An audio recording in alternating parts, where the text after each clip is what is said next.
Il-kannabis mediċinali fis-suq Ewropew huwa l-ikbar suq fid-dinja li jammonta għal 35 biljun u 700 miljun euro kull sena. Dan skont rapport riċenti tal-Aġenzija Ewropea tal-Mediċini.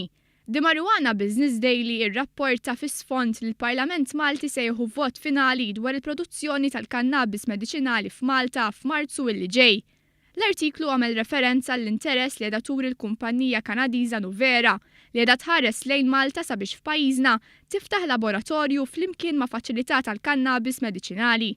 Di Marijuana Business Daily tkellem ma' uffiċjal fi ħdan aġenzija Kanadiża f'dan il-qasam. Huwa qal li Malta tista' tkun sieħeb ta' kumpaniji li jipproduċu l-kannabis mediċinali ta' kumpaniji Kanadiżi li qed juru l-interess li jespandu madwar id-dinja. Waħda minnhom hija l-kumpanija Ewropea b'kapital ta' ftit anqas minn $50 miljun. Din mistennija tinvesti f'numru ta' pajjiżi, inkluż f'Malta, l-Italja, l-Ġermanja u l-Iżrael. Sa dan it-tant ir-rapport tagħmilha ċara daqs il-kristall li b'introduzzjoni ta' din il-liġi f'Malta, l-użu tal-kannabis għal skop rikreattiv mhux se jkun permessibbli.